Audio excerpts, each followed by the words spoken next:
Good morning, Canvas Kids. I hope that you're doing well this Sunday. I have really enjoyed digging into our flavors, and I hope that you're enjoying it too. This week, we are discussing, I don't know, this teeny tiny word here. We're discussing peace. And I know our routine for this series is a little different from the routine that we've had before. And so the videos that you will go to, you can do after this discussion, or if you want to stop and go to those videos now and then come back, you can do that too. It's really kind of up to you. But we have two options for you in our video series. One is that early childhood, and it's got that puppet. You have met the puppet by now. And if you like that version, go watch that one. And then the other one is for the elementary, I think that's what it's called, the elementary level. And I want to tell you, this week we're discussing peace, and there's a little video clip in there after you do the worship and after you talk a little bit about the Bible story. This week we're going to be with Peter. Then you go to this little video clip of a current kid. It's not a cartoon, it's a real life kid, and it's some situation that he or she is in. This week is kind of intense. So I just want to prepare you for that. And parents, if you're watching too, it might be a tender subject for some people. It might be a new topic that you may want to watch that one together, okay? And it may bring up some questions, and I don't want to create anything that makes anybody uncomfortable, but I love the way that the whole lesson works together. So push through that one little mini part in there that might be new or uncomfortable, and then we're going to take a look at the whole idea of peace. Because what good is peace if it doesn't come when things are difficult, right? I mean, if we're in a situation where everything is going our way, then we're not really exercising or needing to exercise any level of peace. So in order to talk about peace, we really do have to talk about conflict.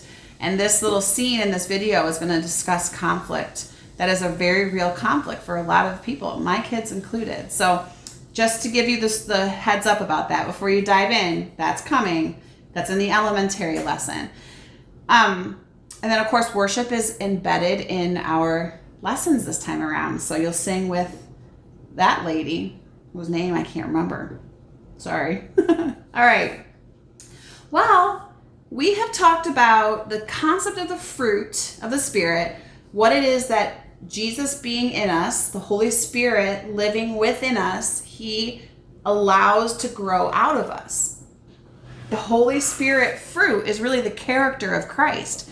Everything that we discuss in this series, all of the flavors of the fruit, they all are qualities that Jesus showed us living out on earth.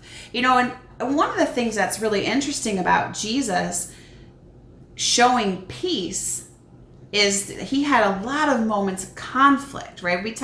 I just said to talk about peace, we kind of have to talk about conflict, things that are uncomfortable or frightening or make us really angry or are very, very, very unfair.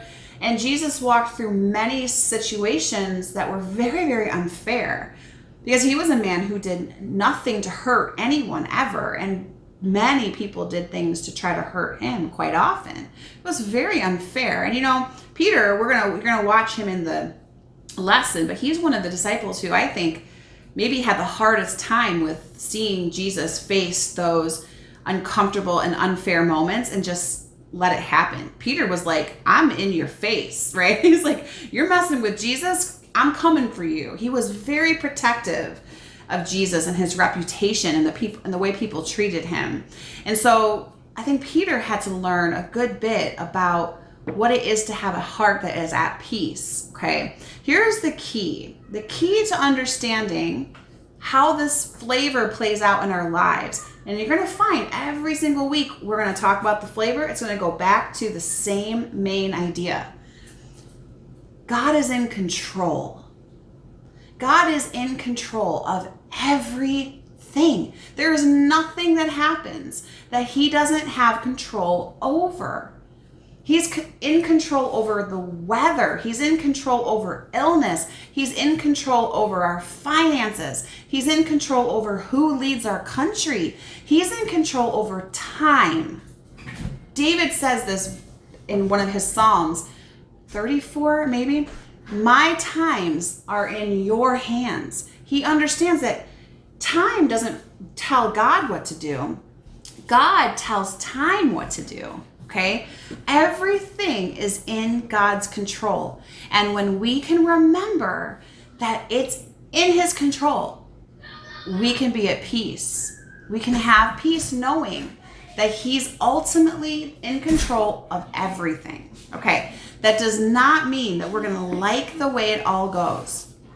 Doesn't mean that. Doesn't mean that we're going to be happy with everything that happens. We're going to get sick, or people that we love are going to get sick. We're going to have times where money is really tight. We're going to be afraid sometimes that we're not going to have enough. There are going to be times when somebody is in control of our country or our school system or our neighborhood or who knows, and we're not going to like the decisions that they make. They're being at peace with the idea that God is in control does not mean that we're going to be happy about everything that happens. It does mean that we're not going to go, oh my goodness, what's going to happen? Oh my goodness, how is this going to work out? Oh my goodness, we're all going to die. Oh my goodness, this is going to be terrible. Oh my goodness, we're going to live on the street. Because God is in control. And every horrible thing that comes our way isn't so horrible that God can't use it or fix it or make it go the way that he wants it to go. We have this verse in John, the Gospel of John. I'm in chapter 14, which is the chapter right before. In fact, we're just a handful of verses before chapter 15, which is where we talk about the vine and the branches and being all connected. But in 14, at the very end, this is when Jesus promises his disciples that the Holy Spirit is coming when he leaves. So he says, but the advocate, and I've read this to you before, the Holy Spirit, whom the Father will send in my name, will teach you all things and will remind you of everything I have said to you. Now get this. This is what Jesus says next. Peace I leave with you. My peace I give you. I do not give to you as the world gives. Do not let your hearts be troubled and do not be afraid. Jesus doesn't say here, I'm going to leave you with peace and then nothing bad's going to happen to you. He says, I'm going to leave you with my peace. Don't let your heart be troubled. Don't be afraid. Which to me says there are going to be things that come along that could trouble your heart. And there are going to be things that come along that could make you afraid. I'm giving you my version of peace so that you don't have to be troubled and you don't have to be afraid. What that says to me then is that peace is just like joy. Last week we said that true joy is not connected to the things that happen to us. It's the sense in our being that God is in control of everything and everything we have came from him. And we are grateful and excited and we love what he's given us and we can think on the things that he's done and we can be filled with joy. Peace is, again, not on our circumstances. It's this inner knowing that no matter what happens, God is in control. And every moment of my time is under his control. I don't have to be troubled and I don't have to be afraid because Jesus said having the Holy Spirit in me gives me something to protect me from the fear. And that's peace. We want to start to see this bottom line connection. Okay, so each week as we talk about the flavor, we're going to draw it back to ultimately God is in control. Okay, and so the Holy Spirit is one of the three parts of God. So do you think that the Holy Spirit knows that God is in control? Yes, absolutely. So he's in there. He's in our soul and our heart. I don't know where he hangs out. He's in there somewhere. And he brings to us the understanding that no matter what, God is in control. Even if I'm not going to like the outcome, even if I'm going to wish it were going differently, even if I wish it were happening faster, even if I were wishing that it was happening to somebody else, God is in control and he's got it figured out. And here's the other little secret. It doesn't matter how much you worry. It doesn't matter how much time you spend getting nervous and having an upset stomach and staring at the ceiling at night and saying, I don't know. It doesn't change anything. None of that changes the outcome. So we've spent a lot of our time worry over things that we had no control over anyway. So in our story with Peter, you're going to see like this amazing thing happens, and it happens in the most peaceful way because God controlled it. Okay, so I want you to notice it when you're watching that video and you see how all of those things laid out. God was in control of it, and so it happened God's way, and there was nothing that any human could do to interfere with what God was doing. A lot of times the things that get messed up are not what God was planning, but the ways humans jump in and try to get in his way or make it happen faster or make it happen better or whatever. But when we take our hands off and we sit back and we say, you know what? I'm going to do the things that I think God has told me to do. I'm going to let him be in charge, and I'm just going to go with the flow. And that's when peace really is reigning in our hearts. That kind of knowledge and understanding deep within us that God is in control and everything is going to go God's way, that requires the Holy Spirit. We as human beings, we can't make our thoughts do that. That's why we need the fruit of the Holy Spirit to show us how to operate the way Jesus did. That's why Jesus, when he's standing in a garden and all these Roman soldiers come up and all these Jewish leaders who you would think would be on his side come to arrest him, he can simply say, okay, let's go. I will go with you. He didn't fight. He didn't create a scene. Peter did, but he didn't. He just went with them. And we're not really discussing the crucifixion of Jesus in our story at all, but it makes me think about the ultimate example of peace, because he knew who was in control. And even though the circumstances were the worst that they could be for him, he was being arrested and he was going to be killed, he still was completely at peace because he had an understanding deep within him that his Father was in control of everything. And it didn't work out to be easy for him. It didn't work out to be without pain. It was very hard and very painful, but it was God's plan, and it brought about the best thing. And so Jesus was at peace. And we are going to be living through, some of us are starting school tomorrow. Some of you have been in school for a little bit. I know my 3 are starting school tomorrow. And a lot of you are going to be doing virtual. I've been checking in with your parents and finding out who's doing virtual and who's going in. And I don't have a clue. I don't know what's going on. Half the time I can't make anything on the Chromebook work.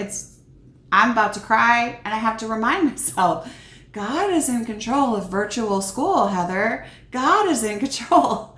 And I have to remind myself of that, because it's easy in the moment to think, I'm supposed to figure this out. I'm supposed to know what I'm doing. Why can't anybody help me?